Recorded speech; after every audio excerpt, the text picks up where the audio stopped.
Happy,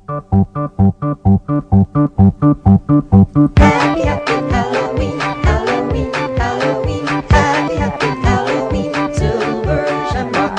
Happy, happy Halloween, Halloween, Halloween. Happy, happy Fuck. Halloween. Now this is gonna be stuck in my goddamn head for the rest of my life. It's Drewski McGillicuddy's Halloween 3 Season of the Witch movie review. Hey everybody, it's Drewski McGillicuddy, and I just couldn't help myself, so I went ahead and I watched Halloween 3 Season of the Witch from 1982, directed by Tommy Lee Wallace, which you might know him from like Fright Night, and what was the other one? 1990. Yeah, the 1990 version of It. And I think this is, I actually like this movie more than Fright Night. So this is probably my favorite Tommy Lee Wallace movie, even though I feel like John Carpenter was standing over his shoulder the whole time he was directing this movie, just like Steven Spielberg was standing over Tobe Hooper's shoulder the whole time he was directing Poltergeist. But anyway, one thing I noticed, Tom Atkins is kind of a piece of shit in this movie. He's a terrible husband, kind of a, deadbeat dad, doesn't, really see his kids, and then he promises to see him on Saturday, but then when he finds out this girl's father died, I guess he's gonna try to take advantage of her, so he blows his kids off to go spend the weekend in this seedy motel. Because he's a pimp. Because he's a pimp. But anyway, so I love the opening credits to this one. This music, it might possibly be better than John Carpenter's original Halloween score. I just love this, and then I love how it looks like they made this pumpkin on like one of the early Macintosh computers or something like that. I just like it. It's very nostalgic. Also, I want to bring up the fact that when I was like 8 or 9, this was the first Halloween movie I had ever seen. Just something about this cover grabbed my eye, and I figured Michael Myers was going to be in it. I didn't know. And I do remember the whole time watching the movie thinking, where the hell is Michael Myers? Now, I do remember seeing him in the bar scene, and I was thinking, what? And then the whole time I'm thinking, where the hell is Michael Myers? But then once we get into the movie, I stopped caring about Michael Myers. And I think this movie's the sole reason that Michael Myers is not my favorite slasher, because I watched this movie and I liked this so much that I didn't really care, and then I think I went from this to Halloween 4, so I don't even remember, like I said in my other review, I don't remember when I saw the original Halloween for the first time, because I think I watched 3, then 4, and then I was kind of underwhelmed by 4 at the time. But I remember as a kid this movie blowing me away. It was like, it's got some scary stuff in it. But anyway, like for instance, the opening chase scene where they're chasing this guy is pretty terrifying and suspenseful. And like the whole movie has this sense of foreboding. I think, as a matter of fact, if you look up foreboding in the dictionary, it has the general synopsis of this movie. Maybe we'll do that. But anyway, so we get to the hospital, and that's where you meet Tom Atkins. He's a doctor, and that's where he meets Ellie, because her father gets killed. Her father's the one that he comes in and breaks his face, right? Yeah. Yeah. So anyway, that's definitely a cool death. And then, the guy goes outside, and he pours gasoline all over himself and blows the car up, which leads to some interesting back and forth with this one. Was she a nurse or what? What's that? The lady that Tom Atkins keeps calling, and I think she's his assistant. Yeah, and they think that they got the car parts mixed up with the remains or whatever. But anyway, so Tom Atkins and Ellie. What the hell is Tom Atkins? Dr. Chalice. Dr. Chalice. Daniel. Dr. Chalice and Ellie go to what the hell's the name of the place? See, I can't remember. Santa Mara, something like that. And it's this little town. Santa Mira. And it's got this creepy ass vibe when they roll up in this town. Everybody's looking at them funny, and I kind of wonder. You kind of do have to wonder: are these people all robots? Because you do meet the one drunk, like homeless guy that Tom Atkins bumps into in the alley, and he's running off at the mouth about Connell Cochran and how they're evil, they're bad, and he wants to burn the factory to the ground. And the next thing you know, he's dead. Yeah. But yeah, then we also we have a family. What was the family's name? See, that's why I keep her around. So I don't have to write nothing down. Hold on. Oh, see, anyway, there's this family, and I'm eating Chinese. they're in the room next to them. Buddy, Betty, and little Buddy Cupford, whatever. Who cares? But I do. they almost run over Tom Atkins with their Winnebago, and this little kid is just a little bastard, and I actually couldn't wait. And you know, even though I didn't think the first time I saw it that they would go as far as to kill a child, but they do. But we'll talk about that in a second. But anyway, They didn't really I love all the kill characters. I don't know why. It's just this family. They crack me up. They remind me of somebody that should have their own sitcom. Just Except like Cousin Eddie. except the little kid is annoying, but he also reminds me of Frank from the Honeymooners a little bit. Just I don't I know. didn't watch the movie. I was not interested. I'm talking about the TV show. Anyway, don't listen to her. She's all hopped up on sinus medicine. Because it went from 100 degrees to 45 degrees in less than an hour overnight. But anyway, we're not here to talk about that. We're talking about Halloween 3. So they're trying to investigate this factory, and one thing leads to another, and we get to one of the coolest third acts. But like in the middle of the movie, one of the ladies that works, I guess, at another factory, they mess up a shipment, and she has to come stay in the motel, and she finds this little button, and this is one of the coolest kills, death scenes, whatever you want to call it, ever put to screen.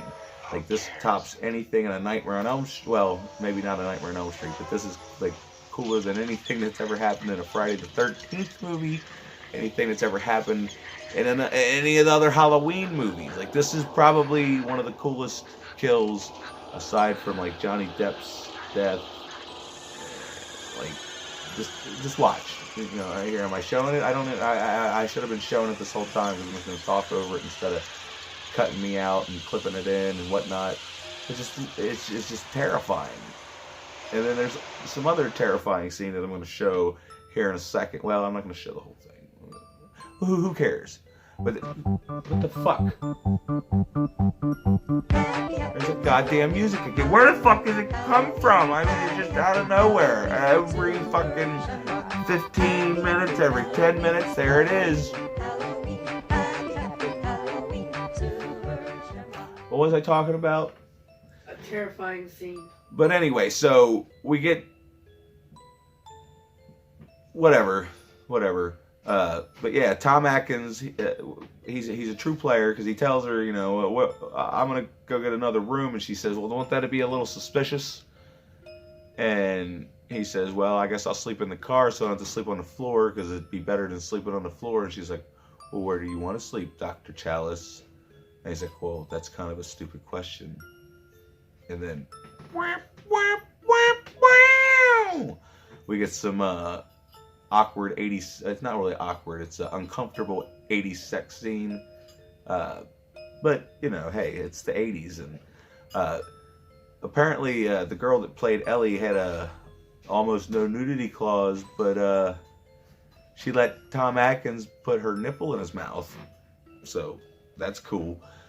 But anyway, That's cool. so they go and do some more investigating the next day, and then he kind of finds out that he can't make a phone call anywhere to save his life. And they go back to the hotel, and he tells her to stay there. And then when he leaves, I think that's when they came and got her, turned her into a Snatch her robot. up. They done snatched her up.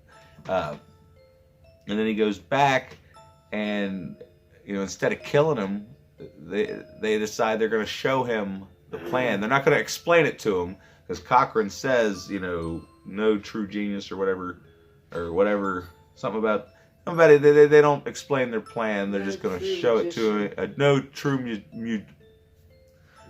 magician explains his plan, so he's just going to let him figure it out. And they got like the rock from Stonehenge, and it has dark mystical powers, and that's what they put in these little buttons. That's what killed the lady, and because he explains that he didn't kill her, that was just a misfire, and he wants to play a joke on all the children of the world.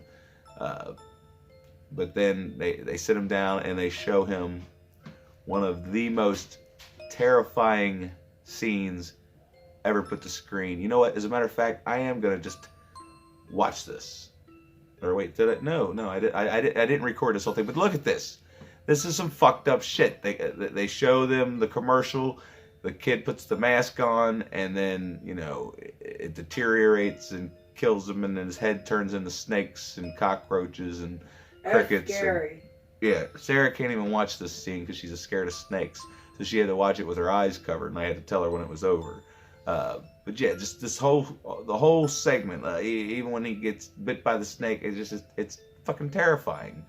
And then there was another scene that I can't remember. I even specifically recorded it so that I could show it to you, but I don't remember what it was. I'm just gonna randomly show it to you now. And if I'm not, then I'm just gonna sit here like I'm a fucking dumbass. And it's time again. The world's going to change tonight, Doctor. Oh yeah, that's right. I wanted to bring up the fact that Cochran turns on the TV and there's Halloween playing, and then it even plays the score. And then he says, "Happy Halloween." I mean, come on. That's fucking priceless. Absolutely priceless.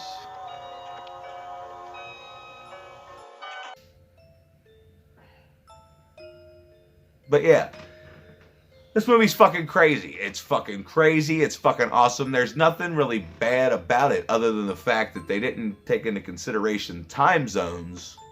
Because, I mean, the big giveaway's at 9, and they start showing all these different cities and stuff with these kids wearing a mask on their way home to watch the big giveaway at 9, but it's like Eastern Central Standard Time is 9 o'clock. But what about these kids off in California? By the time, he does get them to turn the first 2 channels off, but by the time they watch it over here, you would think they'd call like, hey, there's mass deaths over here on the East Coast. I think you should stop showing this Silver Shamrock commercial. But aside from that, this movie's fucking perfect. It is a goddamn masterpiece, and I don't know why anybody ever would think that a 4.8 on IMDb is acceptable. That's fucking bullshit, okay? And then there was this kid, okay? I wasn't going to talk about it, but I'm going to bring it up. His name's Tomas. I'm going to tell you his last name. He was a member of Killer Flicks, and he got on my nerves. He's just a 12-year-old kid. He doesn't know any better, so I can't hold nothing against him. But I had to kick him out of the group. I had to. Because he was a little shit starter, and he had a little attitude problem, and he had happened to post that this was one of the worst movies he's ever seen. Well, guess what? Nobody gives a fuck what you think. And if you don't like this movie, you can kiss my ass, you can kiss whoever's ass that you can kiss. Kiss my ass. And kiss Sarah's ass. Basically, fuck you if you don't like this movie. Right. That's the rating I'm going to give it. All right? We're going to give it fuck you if you don't like this movie. All right?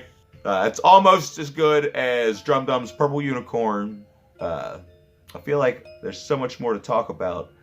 But, damn it. See? That's what I was afraid of. I was afraid of this fucking happening. Now, I don't know what the fuck to do. But yeah, see. Okay, that's enough. All right. So, yeah, so that's my rating. But yeah, this movie has one of the most epic endings ever. The bad guy wins. And all the children die. Well, all the children were wearing a mask. I mean, you got to wonder, because there was all these extra boxes, plus they were getting stuff ready to ship on Halloween. It's like, you ain't going to get that shit to the store in time. Plus, that one guy, he had those 3 masks that he didn't sell. So somewhere there's some kid. What about all these poor kids that can't afford these silver shamrock masks? They all survived. So you gotta think about that. But still, a lot of people fucking died, and this movie is just fucking morbid. It is a morbid fucking movie. So again, it hasn't even been fucking 10 minutes. Halloween, Halloween, happy, happy Halloween, Silver Shamrock. Happy, happy Halloween, Halloween, Halloween. I mean, it hasn't even been 10 minutes. All right, well, you know, I gotta go. Make sure you It's like, share, and almost time, subscribe. kids. And I mean, The there's clock is ticking. only Be one in way front to of get the your TV song sets for the horror pod. unstuck from my And head, remember the big giveaway. and that's with a tonight. bullet. No, I'm kidding. There's nothing funny about suicide. Anyway, I gotta go.